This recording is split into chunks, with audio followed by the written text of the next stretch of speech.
Et le grand soir, c'est parti pour le débat politique. Danielle Simonet est avec nous ce soir, candidate LFI à la mairie de Paris. Bonsoir à vous. Bonsoir. Et merci d'être là. Il y a aussi Richard Ramos, qui est la députée Modem du Loiret. Bonsoir, monsieur le député. Bonsoir. Autre député, Robin Reda, porte-parole de Libre. Bonsoir à vous. Bonsoir. Et Jean-Paul Hamon, le docteur Hamon, médecin généraliste, président de la Fédération des médecins de France. Bonsoir, docteur. Bonsoir. Et merci d'être avec nous ce soir. On l'a vu dans le rappel des titres tout à l'heure. On va revenir d'abord, pour commencer quelques instants tout de même, sur Guy Bedos, parce que évidemment c'est un artiste qui a marqué son époque sur le plan politique aussi, et ça c'est important. Vous l'avez croisé, Danielle Simonet, dans les manifs régulièrement, alors qu'on voit ici comment Nicolas Bedos, son fils, a annoncé la mort de son père.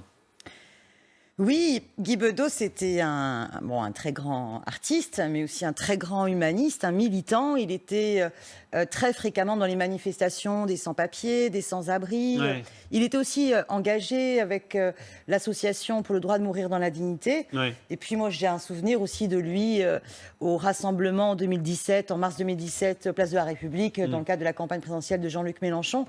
Et c'était à chaque fois quelqu'un de toujours souriant, très humain, très à l'écoute. Et puis moi, je peux vous dire aussi que jeune adolescente, eh bien oui, les spectacles politiques de Guy Bedos participaient à la formation de notre conscience politique pour toute une génération. C'est vrai, Jean-Paul Hamon, qu'il restera aussi pour ça. C'était un humoriste politique, engagé, éditorialisant ses sketchs. Oui, c'est vrai. Vous l'aimiez bien, vous, ou pas? Pardon? Vous l'aimiez bien? Ah ben moi je l'aimais bien, je préférais des proches. Il y a plusieurs écoles. Non, mais c'est vrai. Sur le plan, j'étais beaucoup plus proche des proches que de Bedos, mais de Bedos, c'est vrai que c'était un type engagé, qui était drôle quand même, et vraiment, c'est quelqu'un qui a marqué l'époque, c'est vrai. Richard Ramos, il vous a donné envie de faire de la politique aussi ou pas? Non, c'est pas lui. Mais moi, j'ai été voir 3-4 fois des spectacles de lui. C'était toujours bien écrit. Ouais. C'était toujours acide. Très inspiré par l'actualité. C'était très important. Et voilà, c'est une revue de presse. Voilà, quand il faisait sa revue de presse sur scène, moi j'y suis allé. C'était vraiment, il avait un œil aiguisé. Après, je pense que c'était quelqu'un à la fin de méchant aussi. Je veux dire, voilà. Et par contre, oui, c'est quelqu'un qui a, vous l'avez dit, qui a embrassé des causes, qui a été là tout le temps. Et quand il y avait des gens à défendre, sa notoriété servit souvent de défendre les plus humbles. Voilà. C'est quand même un bel artiste, je veux dire. Ouais. Voilà, moi aussi, je suis plutôt des proches, mais je pense que c'était quelque chose de... Voilà, puis moi, fils de Pied Noir... Fils de Pied Noir, c'était aussi bien sûr. un univers, on va dire ça comme ça. Une histoire commune, on va dire. C'est ça. Artiste honni par la droite, cela dit, Robin Reda. Est-ce qu'au-delà de ça, il a correspondu à une époque, l'humour politique est un petit peu révolu, l'humour est peut-être moins politique maintenant? Je ne sais pas s'il est honni par la droite. Ce qui est certain, c'est qu'on est un certain nombre à ne pas avoir partagé ses opinions politiques, ses options et par certains égards, certains de ses combats. Mais c'était quand même l'esprit français, un esprit libre. Et je crois que cette liberté, que l'on soit de gauche ou de droite, on veut aujourd'hui mettre beaucoup d'énergie à la défendre. Et effectivement, la génération de Guy Bedos, la liberté de ton, qu'on lui a parfois reproché d'ailleurs, on se demande si on pourrait vraiment avoir la même aujourd'hui et dans le monde d'après. Donc, ce serait sans doute un peu plus compliqué. Essayons de s'inspirer de la liberté de ces esprits. Allez, la liberté de se déplacer, elle est revenue depuis aujourd'hui. C'est pas moi qui le dis, c'est le Premier ministre. Écoutez. Au cours de cette phase 2, et je veux insister sur cet élément qui est important, la liberté, enfin, va redevenir la règle et l'interdiction constituera l'exception. Elle constituera l'exception, la restriction, notamment sur les zones oranges, parce que la France n'est pas toute verte, contrairement à ce qui avait pu être annoncé hier et à ce qui avait un petit peu circulé. Il y a l'Île-de-France qui reste en orange. Richard Ramos, c'est la prudence qui a voulu ce choix. Est-ce que vous le comprenez ou pas ? Oui, de toute façon, c'est la prudence et donc il faut qu'on comprenne. Je suis assez déçu pour les restaurateurs parisiens, bah oui. Évidemment, parce qu'il y aura des endroits où... L'un d'entre eux sera avec nous tout à l'heure. On va être un peu compliqué, on va pouvoir aller manger dans un restaurant et pas dans un autre. On ira quand même sur les terrasses parisiennes. Je pense qu'il faut se réjouir de ça. Il faut retrouver aussi l'esprit qui est l'esprit français de nos restaurateurs qui vont si mal. Voilà, donc j'espère que c'est un petit palier. Voilà, je suis juste déçu que les restaurateurs qui sont vraiment mis à mal, on ne puisse pas aller manger totalement chez eux à Paris. Vous la comprenez, Jean-Paul Hamon, sur le plan médical, cette réserve ou pas, cette réserve orange ? Oui, et en même temps, les restaurateurs, je ne sais pas comment ils vont s'en sortir avec les mesures barrières, hein, parce qu'ils vont être obligés d'enlever des tables, avoir le même personnel pour faire marcher leur boutique, et ça risque effectivement d'en mettre plusieurs en difficulté. Oui, évidemment. De toute façon, il faut toujours rester prudent, même si là, quand même, on commence à respirer. On a vu, personne n'est rentré en réanimation avec un Covid en Ile-de-France, et c'est déjà un sacré point. Nous, on voit des gens, ils sont tous négatifs pour le moment, hein, depuis une semaine. Sur les tests, oui. J'ai dû voir un cas. Sur le plan national, c'est 1, je ne sais plus combien de pourcents des tests positifs. Hein. Oui. Donc on sent qu'on est en train de respirer, mais en même temps, la libre circulation, il faut quand même qu'on respecte les mesures barrières. J'ai vu que les gens étaient beaucoup plus raisonnables hier dans les parcs, enfin sur les pelouses qui étaient autorisées à Paris. Oui, parce que les parcs pas encore. Hein. Les parcs pas encore. Ils étaient week-end. par paquet de 8 ou 10. Ils respectaient les mesures barrières à l'intérieur du groupe. Donc je pense qu'on peut quand même retrouver de la convivialité sans prendre trop de risques. Ouais. Mais il faut quand même respecter les mesures barrières parce que c'est pas fini. Et on entendra les élus parisiens et franciliens dans quelques secondes. D'abord, un petit détour comme tous les soirs par l'Allemagne. Danny Cohn-Bendit est avec nous. Bonsoir. Danny, qu'avez-vous pensé, vous, de la prestation du Premier ministre tout à l'heure? Bonsoir Julien. Moi, je l'ai trouvé calme, clair. Et ce qui m'a beaucoup plu, c'est, disons-le dans un français un peu rapide, c'était moins fliqué. Donc c'était moins, vous avez le droit à ceci, mais on va vous surveiller, on enverra, vous devez nous montrer des papiers, etc. C'était un discours responsable qui expliquait la situation et qui redonnait de l'autonomie et de la responsabilité aux citoyens. En fait, la phrase la plus importante, c'est à la fin en disant « Votre avenir dépend de vous-même ». Si nous arrivons à sortir de cette crise sanitaire, ce n'est parce que collectivement, nous sommes capables justement de respecter un minimum de règles. Et je crois que c'est un discours qui est beaucoup plus entraînant que surveiller et punir. C'est-à-dire de dire, voilà, vous avez le droit de faire ceci et pas cela. Donc tout ce qui est ouverture, tout ce qui est libérer un peu l'espace, et donc l'espace de vie pour les citoyens est important en leur donnant la responsabilité de leur vie et de leur santé et de la santé de tout le monde collectivement. Pas une responsabilité individuelle, mais c'est une responsabilité collective aussi. Sur le fond des mesures, Danny, on a l'impression que Édouard Philippe a dû passer quelques coups de fil du côté de Berlin pour trouver son inspiration.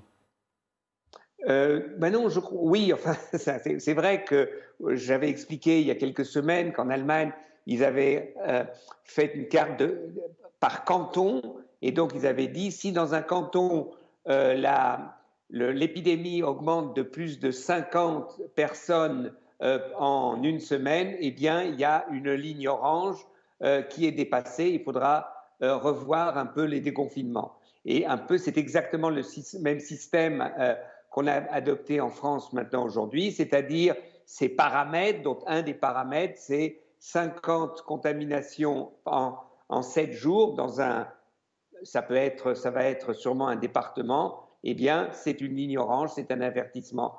Je crois que ce sont les scientifiques qui ont en fait développé cette idée.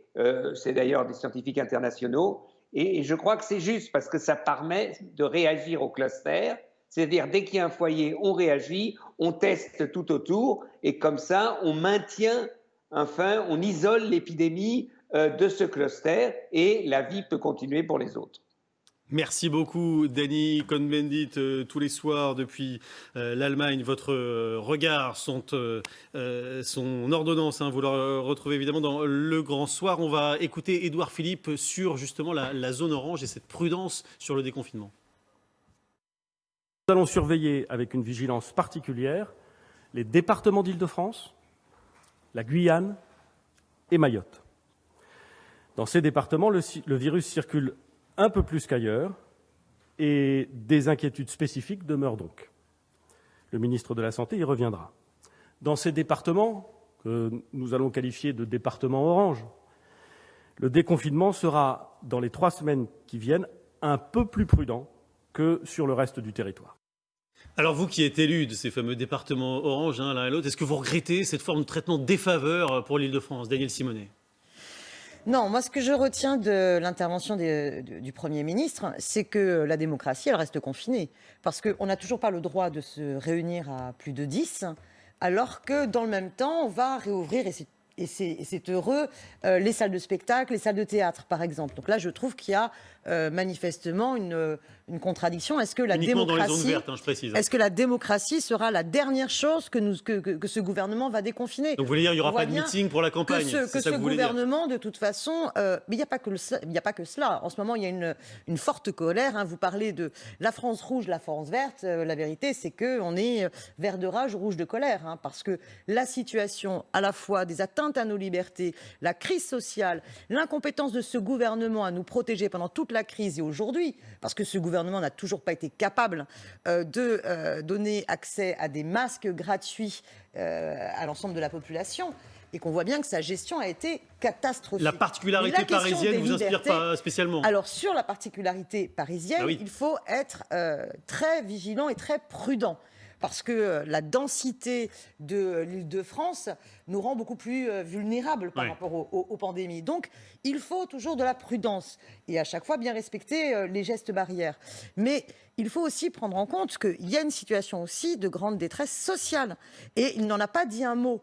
En ce moment, il a parlé un peu du chômage, on en parlera tout à l'heure. Écoutez, dans le 93 et dans un bon nombre de quartiers populaires parisiens, la faim existe. La situation de crise sociale existe et ce gouvernement n'a toujours pas eu un mot sur les problématiques, par exemple, des loyers.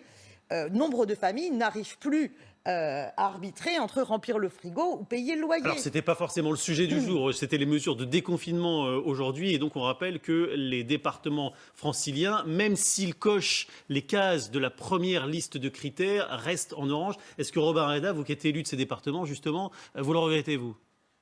En tant que député de l'Essonne, moi je crois qu'il ne faut pas être déçu du passage en orange de la carte francilienne. Je crois même que par certains égards, il faut s'en réjouir parce que ça n'était pas gagné. Et que notre grand risque, c'était surtout de rester en région rouge et de continuer, un moindre mal, quoi. Et de continuer à restreindre ses libertés. Mais à qui devons-nous ce déconfinement progressif et ce passage en orange? D'abord aux 12 millions de franciliens qui ont respecté d'abord le confinement, puis ensuite les restrictions et les gestes barrières. Et puis, il y a toutes celles et tous ceux qui se sont mobilisés. La région Île-de-France et Valérie Pécresse qui, dans les transports publics qui sont gérés par la région, ont tout mis en œuvre pour que les transports soient utilisés avec parcimonie, soient utilisés avec le port du masque, avec des distributions de masques gratuits aux usagers les premiers jours pour qu'ils puissent s'habituer à ce nouveau geste barrière. Aux maires qui, dans nos villes, que ce soit sur la question des écoles, dont j'imagine on va parler, ou sur d'autres lieux publics municipaux, se sont mobilisés pour faire en sorte que les habitants n'aient pas à se déplacer trop souvent, trop fréquemment, et être trop en interaction. Donc on commence à récolter les fruits de toute cette mobilisation collective des collectivités locales et des habitants eux-mêmes depuis 3 semaines. Il a dit, Jean-Paul Hamon, tout à l'heure, le Premier ministre, que la situation était meilleure que ce qu'on pouvait penser, meilleure que ce qui avait été prévu dans un premier temps. Est-ce que ça vous a surpris, vous, l'amélioration de cette situation? Non, on voit bien que clairement le nombre de cas se raréfie et que la situation, de toute façon, la situation est sous contrôle là maintenant parce qu'on a les moyens. On a les moyens qu'on Elle restera sous contrôle parce que c'est ça la grande question. Mais on a les moyens qu'on n'avait pas au départ. Hein, c'est-à-dire qu'on a des tests, on a des protections. Et puis, il y a un sujet, je ne sais pas, c'est marrant que vous n'ayez pas parlé de Stop Covid, qui permet justement... qui est une application de traçage. Mais cette application de traçage, d'abord, on la télécharge volontairement. Ensuite, ça permet justement de rouvrir des lieux fermés ou de rouvrir des stades ou de rouvrir des rassemblements. C'est-à-dire, c'est la chose qui va permettre. Vous ne croyez pas quand même que l'application Stop Covid va nous protéger, enfin? Excusez-moi, madame, excusez-moi, non, mais écoutez, j'ai rien à vendre. Hein. Je vous explique. Là, vous vendez l'application Stop Covid. Je vous explique qu'on a les moyens de contenir cette épidémie. C'est-à-dire qu'on a les tests. On a ce signalement que les médecins font sur le site de la Sécurité sociale et les salariés du service médical de la Sécurité sociale qui sont soumis au secret professionnel peuvent prendre contact avec les gens que la personne a contaminés. Donc ça fonctionne. Et ça fonctionne, mais ça fonctionne doucement parce qu'on a peu de cas. Ouais. Et puis, enfin, il y a Stop Covid qui permet justement de tracer les gens que vous avez fréquentés à moins d'1 mètre et pendant plus d'1 quart d'heure, et on peut comme ça contenir l'épidémie. Si vous avez été dans un rassemblement, vous êtes allé au cinéma, vous êtes allé dans un théâtre, ou vous êtes allé au stade, j'espère qu'on pourra de nouveau aller au stade, et à ce moment-là on pourra contenir l'épidémie, tracer les choses, et c'est comme ça qu'on pourra contenir l'épidémie, c'est tout. Donc là je pense on est quand même beaucoup plus optimiste, parce qu'on est enfin à peu près outillé. Moi j'aimerais bien revenir sur Stop Covid. Alors attendez, on y reviendra tout à l'heure. D'abord on va aller au restaurant si vous le voulez bien, parce que ça fait partie aussi. Non. Elle l'avait oublié. Mais sans Stop Covid. Je veux bien aller au restaurant, mais sans Stop Covid, parce que mes libertés, j'y tiens, que cette application, elle sera inefficace, et vous le savez pertinemment. Parce qu'il faudrait au moins entre 50 à 60% de personnes qui adhèrent, ce qui ne sera pas le cas. Il faudrait que les personnes les plus fragiles se connectent. Or, justement, les personnes âgées sont celles qui ont le moins de téléphones portables qui peuvent avoir l'application. Donc, ce sera totalement inefficace. Par contre, quand vous avez une personne âgée dépendante, vous savez, va pas au resto, va pas au stade, va pas au théâtre, va pas au cinéma. Inacceptable. Allez, allons au restaurant, si vous le voulez bien maintenant. Retrouver Tiffaine Piogier à Paris, parce que les restaurants ont le droit de rouvrir quand même dans les zones oranges, Tiffaine, mais seulement en terrasse. Comment les professionnels ont-ils prévu de s'organiser? Parce qu'on imagine toutes les questions logistiques qui vont se poser. Oui, Julien, j'entendais vos invités parler de liberté ici aussi. On y tient, regardez cette rue, cette fameuse rue de Lappe, pour ceux qui ne connaissent pas le 11e. Cette rue, normalement, un jeudi soir, elle est entièrement bondée. Là, il y a seulement quelques personnes, évidemment, puisque quelques bars font des bières, des boissons à emporter. Et parmi ces bars, eh bien, il y a le Berliner. Et je suis avec Maxime, justement, qui va accepter de répondre à nos questions. Alors, la spécificité ici, Maxime, c'est qu'il n'y a pas de terrasse dans cette rue. Comment vous avez pris la nouvelle cet après-midi? C'est des nouvelles qu'on attendait avec déjà beaucoup d'impatience. Nous, ici au Berliner, on est ouvert depuis le 1er mai parce qu'on se préparait petit à petit à monter un peu notre service, à adapter notre service par rapport au déconfinement qui allait arriver phase par phase. On ne s'attendait pas à pouvoir travailler de toute façon à partir de tout début juin. Et aujourd'hui, on est très content pour nos collègues qui ont des terrasses. Nous, effectivement, on n'a pas de terrasse, mais on joue un peu avec les cartes qu'on a de notre côté. Donc, on a un peu adapté notre façade. On fait beaucoup de bières à emporter et on essaie d'adapter notre offre un petit peu comme toujours, finalement, comme dans un contexte un peu normal. Et c'est encore plus vrai aujourd'hui. Et alors, mardi, du coup, qu'est-ce qui va changer pour vous? Vous allez continuer cette vente à emporter? On va continuer la vente à emporter. On pense que ce qui va vraiment changer, c'est qu'il y aura plus de clients dans la rue.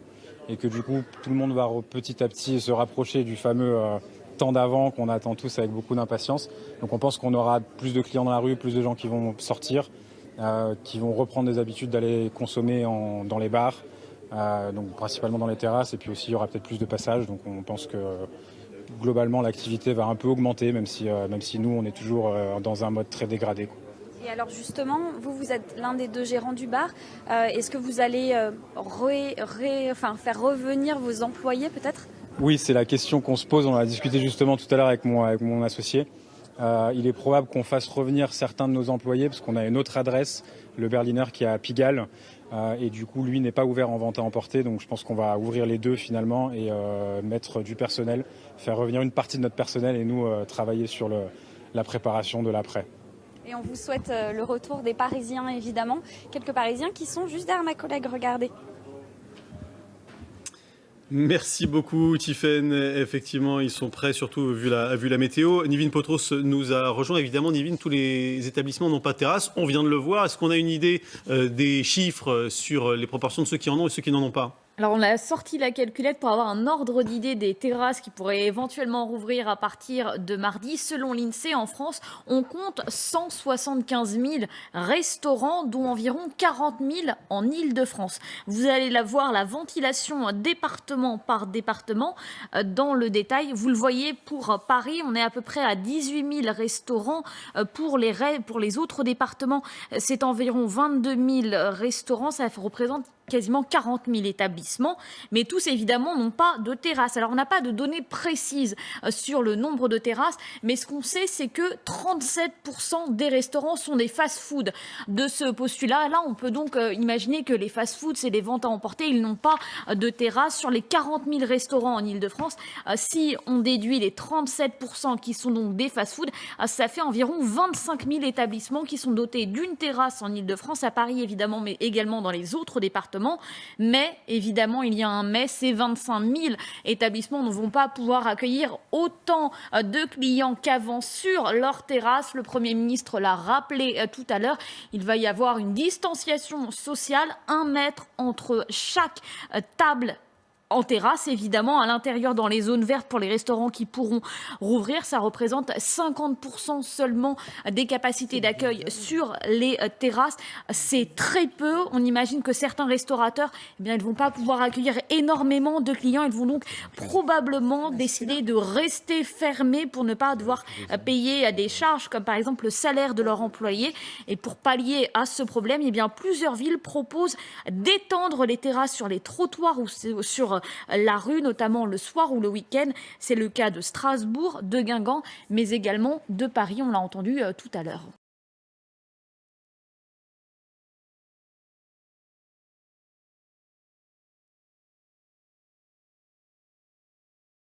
De cette réouverture et le fait qu'en Ile-de-France, ça soit limité simplement aux terrasses? Non, pas du tout, parce que nous nous attendions à ce qu'en Ile-de-France, nous restions fermés. Et il y a 24 heures, nous avions demandé au gouvernement justement la possibilité, à tout le moins, d'ouvrir nos terrasses. Pourquoi? Tout simplement parce que, vous le savez, nous sommes des lieux de vie, ça manque à tout le monde et votre reportage le décrivait très bien. Donc, c'était l'idée de dire, voilà, on redonne vie, on redonne un sens, en tous les cas, pour ce qui concerne Paris. Donc, nous ne sommes pas déçus, au contraire, hein. Encore une fois, je vous le dis, le GNI, notre organisation, l'avait demandé. Je salue le pragmatisme du gouvernement et d'avoir accepté de cette ouverture. Ça peut sauver la saison, Didier Chénet, ou pas? Alors évidemment, pour Paris, oui, c'est un moment important, le mois de juin, pour la saison.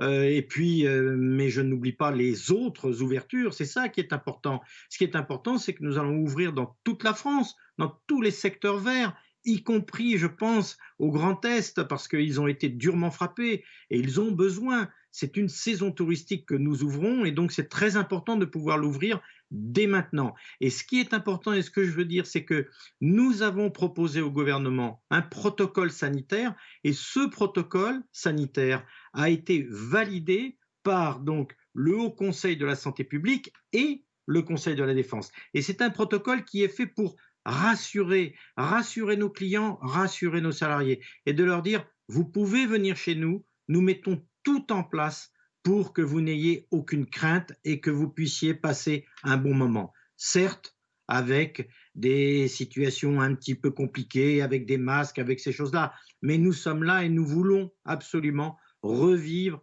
et refaire sentir à tous nos clients nos compétences, nos qualités d'accueil et leur dire, on est là. Vous nous avez manqué, les clients, mais vous nous avez manqué. Je pense que nous vous avons manqué aussi. Merci beaucoup Didier Chénet et Richard Ramos. Est-ce qu'on est dans un moment où l'économique est en train de reprendre le pas sur les sanitaires? Oui, la réponse est oui, mais là, dans cette profession-là, il faudra l'accompagner, continuer. C'est comme dans le sanitaire, c'est pas fini, mais la reprise, là, qui était nécessaire. Sinon, c'était la fin totale des restaurateurs en France. Ils demandent une annulation des charges jusqu'en mars prochain. Est-ce que vous êtes d'accord avec ça? Alors, annulation, hein. Oui, ils sont pour l'annulation des charges. Moi, je propose également que, parce qu'ils ont les problèmes avec les loyers, alors attention, on ne peut pas obliger un propriétaire à faire cadeau de ses loyers, parce que des fois, ce sont eux-mêmes les propriétaires des petits commerçants, c'est leur petit bas de laine. Mais on pourrait trouver un système auquel les loyers qu'on ferait cadeau aux restaurateurs seraient défiscalisables. Il faut aller chercher des solutions. Et je le dis, puisque c'est le combat qui s'ouvre aussi, c'est aussi les assureurs qu'il faut payer. Vous avez vu que AXA a été condamné. Oui. AXA a été condamné, le restaurateur parisien a gagné, et donc on va être nombreux aujourd'hui. On va certainement monter une tribune sur le sujet pour dire que les assureurs, qui sont, je dirais pour moi, la honte économique de cette crise sanitaire, parce qu'ils n'ont pas joué le jeu. Ils ont des centaines de milliards d'euros de côté et ils n'ont pas été aider nos restaurateurs, aider nos commerçants en perte d'exploitation. Et donc là, je pense que les restaurateurs, il faudra qu'on continue à aller au combat. Mais au-delà de ça, je pense qu'on avait besoin de retrouver l'art de vivre à la française. C'est sûr, c'est sûr. C'est-à-dire que on voit bien que aller boire un café, discuter sur une terrasse, c'est l'art de vivre à la française. Et les restaurateurs, ils nous ont manqué. Ouais. Alors on va leur dire, on va être au rendez-vous, on va faire attention, mais on va vous faire du chiffre d'affaires. L'annulation des charges, vous votez pour aussi, Robin Reda, ou pas? Annulation jusqu'en mars prochain. Mais tout le secteur du tourisme doit être aidé. Et doit être aidé le plus longtemps possible. On l'a obtenu. Quitte à creuser la dette. On l'a obtenu au forceps. Oui, mais la vie d'un restaurant, d'un hôtel, du monde du tourisme, c'est mai, juin, juillet, août. Et surtout dans les zones touristiques comme Paris et l'Île-de-France. Donc évidemment, il faut aider dans cette période les restaurateurs et le secteur du tourisme parce que c'est ensuite de l'avenir économique de la France et de la région en particulier dont il s'agit. Et on l'a bien vu dans cette crise, tout le monde s'est mobilisé pour dire il faut d'abord sauver nos entrepreneurs, nos restaurateurs. Et moi, je fais confiance aux restaurateurs parce que c'est des gens très créatifs par nature. Et pendant le confinement, ils ont su continuer leur activité différemment, notamment par des livraisons, ensuite par des services de vente à emporter. Et aujourd'hui, même avec des terrasses un petit peu organisées différemment, je suis certain qu'ils sauront repartir et que les Françaises et les Français sauront retrouver le chemin des restaurants. Bah surtout, ils vont d'autant plus retrouver le chemin que la barre des 100 km est officiellement levée. En tout cas, ce sera le cas à partir de mardi, juste après le week-end de Pentecôte. On comprend le gouvernement a souhaité enjamber cette barrière. On écoute Édouard Philippe. La mesure d'interdiction de déplacement de plus de 100 km a été très utile durant ces 3 dernières semaines pour limiter la propagation du virus. Elle a été bien respectée par les Français, je les en remercie. Mais aujourd'hui, avec la pression qui a baissé, cette mesure n'a plus de justification. À compter du 2 juin, il est donc mis fin à l'interdiction de déplacement de plus de 100 km de chez soi. Je voudrais dire que la fin de cette interdiction ne doit pas signifier un relâchement dans la tension. Et c'était évidemment très attendu, notamment dans les stations balnéaires. Charline Hurel se trouve à Dinard, en Bretagne, et vous êtes aux côtés d'un professionnel du tourisme, justement, Charline. Ah non, vous êtes toute seule, pardon. Expliquez-nous comment la population là-bas a accueilli cette nouvelle.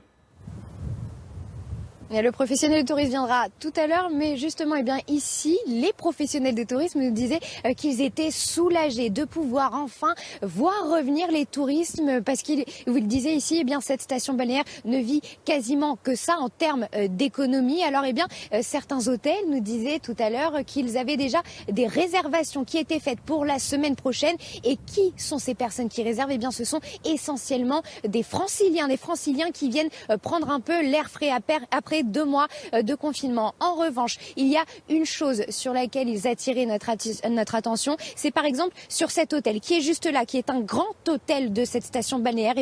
Pour eux, ce n'est pas encore une excellente nouvelle puisque cet hôtel ne vit que des touristes étrangers, essentiellement des Belges ou encore des Néerlandais. Là, pour eux, ce sera plus compliqué. Donc, ils comptent sur les Français pour venir faire du tourisme ici. En tout cas, au-delà des hôteliers, nous avons pu aussi parler avec les bases nautiques. Pour eux, ils attendent avec impatience ces touristes qui vont revenir, qui vont pouvoir surfer sur ces vagues. En tout cas, vous voyez, les 100 km, cette levée des 100 km est une très bonne nouvelle et très bien accueillie pour les habitants comme pour les professionnels du tourisme. Merci beaucoup, Charline Hurel, avec Gabriel Moret, Jean-Paul Hamon. Ces régions, et notamment ici l'Ouest, on sait qu'ils ont été très peu touchés par le Covid. Est-ce que cette levée de la barrière des 100 km, elle va apporter le virus là-bas, et est-ce qu'on a les moyens aujourd'hui d'y faire face? Écoutez, moi j'avais été frappé par la première transhumance quand le gouvernement avait annoncé le confinement.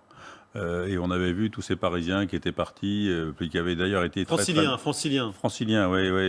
qui avaient été d'ailleurs assez mal accueillis en province. Il y a eu quelques pneus crevés. Oui, c'est ça. Et parce qu'on pensait vraiment que l'épidémie allait redémarrer. En fait, ils se sont comportés comme ils se comportaient ici, c'est-à-dire qu'ils ont été. Il n'y a pas eu d'épidémie. Il n'y a pas eu de flambée d'épidémie parce que les gens ont respecté les mesures barrières une fois qu'ils étaient arrivés sur place. Et je pense que là, ça va être exactement pareil. Les gens ont conscience que même si on voit qu'ils portent peu de masques, ils respectent quand même plus ou moins les mesures barrières.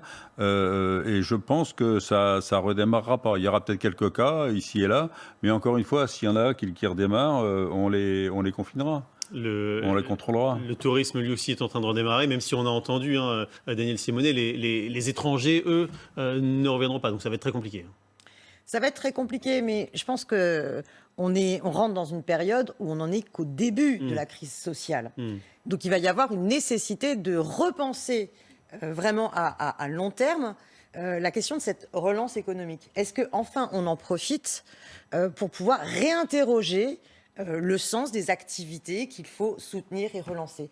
Parce qu'on a le tourisme qui est impacté, mais on a toutes les activités, tous les secteurs professionnels qui sont impactés par la crise historique que nous venons de vivre. Ils sont tous aidés par le chômage partiel ou par les prêts garantis. Mais vous savez pertinemment qu'il y a beaucoup d'entreprises pour lesquelles ça ne va pas suffire et qui vont fermer. Vous avez des plans de licenciement qui commencent à tomber les uns après les autres. Et je vous le dis, une crise sociale extrêmement dure. Quand vous voyez les chiffres du chômage qui explosent, par exemple, tous ceux qui sont en contrat d'intérim, qui étaient en contrat court et qui se retrouvent du jour au lendemain au chômage, et d'ailleurs sans aucune indemnité, parce que les nouvelles réformes sur les indemnités de novembre dernier s'appliquent et du coup, ils n'ont rien. Donc, il va falloir absolument repenser, priorité à la protection sociale des individus. Donc, enfin, mettre les moyens sur les questions d'aide alimentaire, faire des exonérations de loyers, notamment, qui est un plan du gouvernement au niveau du logement social. Avec vous avez entendu sur les loyers, Richard Ramos, il le souhaite. Et évidemment qu'il faut accompagner les petits propriétaires pour pouvoir baisser les loyers également du privé, pour que toutes les personnes qui ont eu des baisses de revenus puissent avoir des baisses de loyer et qu'en même temps, il puisse y avoir des politiques d'accompagnement.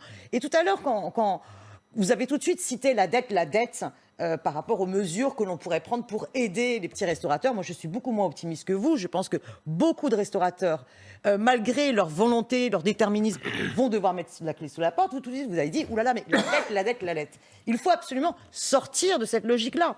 C'est-à-dire que tant qu'on aura à l'échelle européenne, cette même logique néolibérale qui vise à dire les États ne peuvent pas emprunter directement à la BCE. Il y a eu 750 milliards débloqués hier par l'Europe. Sauf que les conditions, c'est quoi? C'est, attention, nous prêtons aux États sous réserve qu'ils aient des économies saines. C'est-à-dire qu'on nous fait pendre au nez qu'il faudra qu'ils continuent à mettre en place des politiques d'austérité, et donc de casser par exemple dans l'hôpital public et dans les services publics. Il faut annuler les dettes des États, il faut par le biais de la dette perpétuelle, et il faut absolument sortir de ces logiques libérales et avoir par contre une politique qui enfin se dit il faut une bifurcation écologique. Richard Ramos. Qu'on ne soutienne que ce qui est vraiment utile dans une réorientation écologique de nos investissements. Richard Ramos. Moi, on apprend toujours de ce qui se passe de nouveau, et là, ça nous a marqué. Moi, ce qui m'a marqué, c'est qu'on s'aperçoit que finalement, la richesse d'un pays, c'est pas du stock, c'est du flux. Et que 3 mois, on arrête le flux et on voit bien comment ça nous déséquilibre. Ouais. Et moi, je pense qu'il faut aujourd'hui défendre l'entreprise. J'ai pas dit l'entrepreneur, j'ai dit l'entreprise. Et l'entreprise, c'est 3 composantes. C'est l'entrepreneur, le salarié et l'actionnaire. Et je pense que notre pays ne se relèvera pas si on n'aide pas les entreprises. Et c'est pas et je crois que dans l'entreprise et je pense qu'il y a aussi les salariés.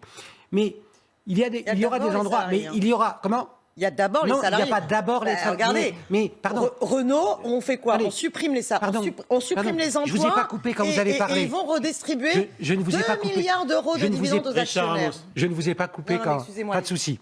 Non, il n'y a pas d'abord les salariés. Je pense qu'il y a l'entreprise. Et les entreprises, très globalement, les salariés sont contents d'aller travailler dans leur entreprise, dans leur PME. Et donc, n'opposons pas ce qui n'est pas à opposer. Parce qu'aujourd'hui, on a besoin des entreprises. Le problème d'une entreprise aujourd'hui, c'est qu'il y a des entreprises qui ont été mises à mal. Et pour pouvoir qu'elles tiennent, il faut qu'il y ait un marché en face, que vous le vouliez ou non. Et donc, il y a des moments, il y aura des entreprises qui vont devoir licencier. Par contre, il faut faire attention, notamment dans certains groupes, qu'on ne se sert pas de cette catastrophe-là pour faire des plans qui soient des plans d'excuses, j'ai envie de dire. Ouais. Mais attention, on n'en profite pas. Mais attention, nous n'opposons pas les salariés et les entrepreneurs. Parce que si demain les entreprises françaises ne se redressent pas, vous aurez, les gens que vous défendez, les travailleurs, qui seront mis à mal, pareil que les entrepreneurs. Alors regardons les chiffres du chômage. Les dividendes redistribués aux actionnaires qui nous coûtent cher et les salariés. Si vous le voulez bien, ils sont tombés ce matin et c'est vrai qu'ils font froid dans le dos. Plus 22% pour le mois d'avril, un peu plus, même 22,6, soit 843 000 chômeurs supplémentaires. Et sur 3 mois, la hausse, elle dépasse le million de nouveaux inscrits à Pôle emploi en catégorie A. Précision évidemment importante des chiffres qu'Édouard Philippe a commenté tout à l'heure. Gardons en tête que s'ouvre aujourd'hui un nouveau front et que le pays va devoir se battre contre l'impact d'une récession historique. Les chiffres présentés par Pôle emploi ce matin l'attestent et sonnent l'urgence. Le nombre de personnes inscrites à Pôle emploi et qui n'ont pas travaillé du tout en avril a augmenté de plus de 800 000 par rapport à mars. C'est malheureusement historique. Le président de l'Institut du Travail, Bernard Vivier, est avec nous en direct. Expliquez-nous, Bernard Vivier, bonsoir. Pourquoi on en arrive à un tel chiffre alors que la France a massivement eu recours au chômage partiel et on espérait que cette utilisation massive au chômage partiel permettrait de limiter les dégâts sur l'emploi? Mais vous venez de le dire, Julien Arnaud, on a froid dans le dos et ce n'est pas fini. Ce qui vient de se passer, c'est effectivement, il faut d'abord constater que la situation de l'emploi, c'est pas un stock, c'est un flux. Ça a été dit par un de vos intervenants sur le plateau. C'est-à-dire que chaque mois, à peu près 550 000 personnes perdent un emploi et 550 000 personnes entrent sur le marché du travail.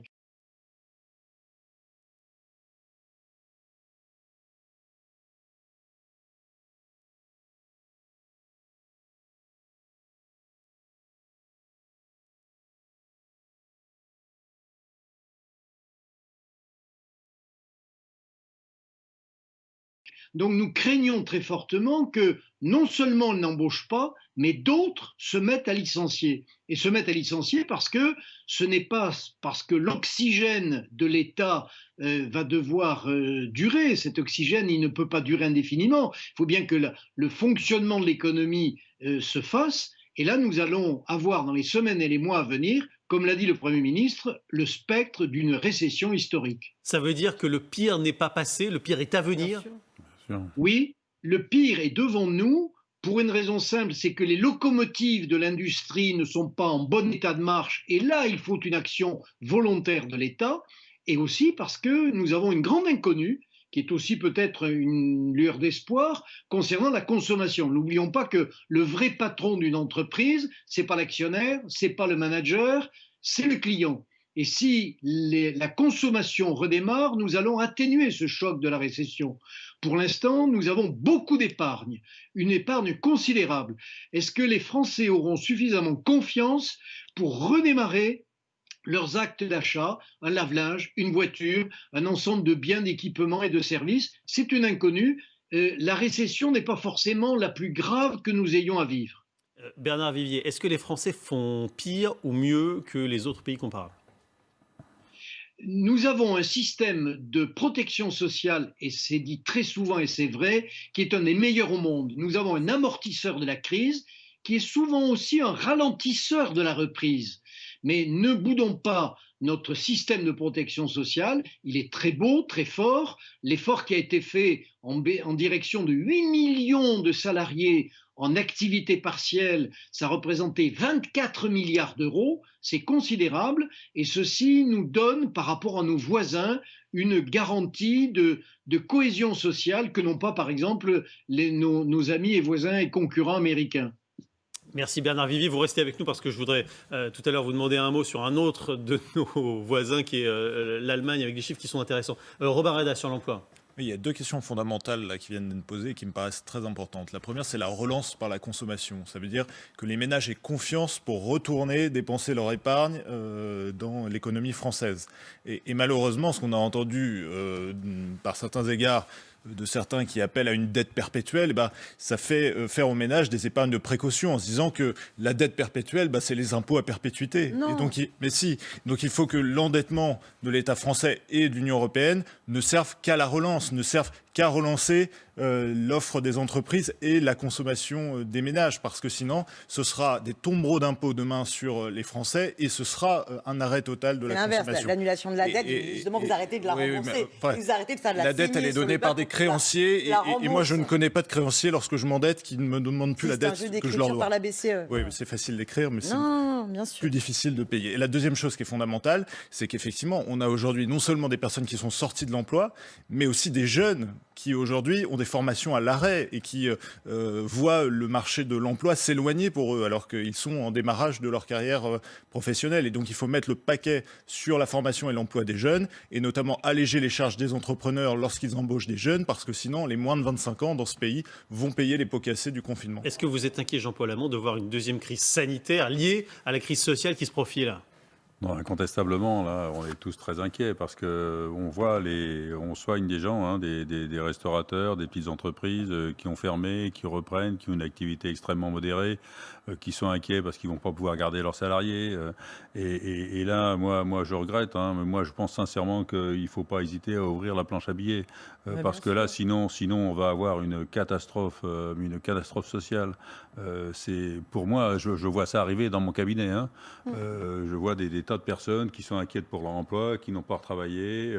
Le télétravail, ça a quand même des limites. Et moi, je vois les petites entreprises et je suis vraiment très inquiet. Il y a des gens qui sont vraiment carrément à l'arrêt et qui pourront pas. Et avant que ça redémarre, comment voulez-vous que ces gens-là, avant que leur carnet de commandes se remplisse à nouveau, il va se passer des mois. Et avant que l'argent rentre et que ces gens-là fassent un peu de bénéfice, il va se passer un an. Au bout d'un an, et vous vous rendez compte, les gens vont pas pouvoir payer leurs salariés. Comment ils vont tenir ? Donc là, moi, je pense sincèrement qu'il faut. C'est vrai qu'on va mettre des dettes sur les jeunes, mais sur l'avenir. Mais là, dans les 10 ans qui viennent, si on veut continuer à avoir un pays qui vive, des gens qui vivent, là, je pense qu'il faut ouvrir la planche à billets. Elle va tourner jusqu'où la planche à billets, Richard Ramos ?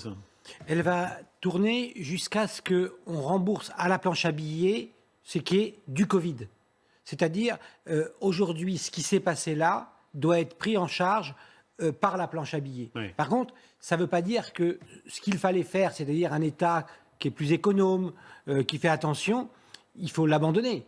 Mais je pense qu'aujourd'hui, personne n'y peut quelque chose de ce qui s'est passé. Sauf que cette crise a irrigué tous les secteurs. Oui, et donc il faudra aujourd'hui... C'est difficile de faire la part des choses, quoi. Mais il faudra faire la part des choses. Vous savez, on a une difficulté. Alors, on prend le monde rural, par exemple. On parlait des restaurateurs. Ouais.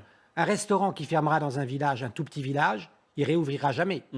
Un restaurant peut-être qui ferme à Paris, peut-être que dans 2 ans, 3 ans, l'économie refera que ça réouvrira. Ouais. Pas dans l'ensemble du territoire. Donc il faudra de toute façon, et là je suis tout à fait d'accord, relancer, par j'ai envie de dire, l'hélicoptère habillé, l'économie. Mais attention, il n'empêche qu'il faudra remettre en route une économie qui suffit à elle-même. C'est-à-dire que, comme il l'a dit tout à l'heure, l'économiste, il faut bien qu'il y ait un marché pour acheter. Voilà. Par contre, là où je trouvais que c'était intéressant ce que vous disiez, Madame de la France Insoumise, c'est il y aura des plus humbles qui, eux, on peut connaître la faim. On a vu, par exemple, pendant la période du Covid, que nos étudiants, qui avaient été un tout petit temps hors radar, ils crevaient la faim. Et donc, il faudra, dans cette période-là, relancer l'économie par les entreprises, mais aussi être très vigilant à ce qu'on n'ait pas des gens qui meurent de faim en France. Oui. Parce qu'il y a suffisamment de richesses pour qu'on fasse attention à ce que ceux qui étaient les plus précaires soit le mieux protégé. On l'a vu très très vite dans le Covid, par exemple, on n'avait rien pensé pour les sans-abri. On foutait une amende de 135 € à un mec qui était dans la rue, on lui disait mais rentre chez toi. C'est comme ça, de temps en temps ça s'est passé. Et donc là, dans la période qui s'ouvre,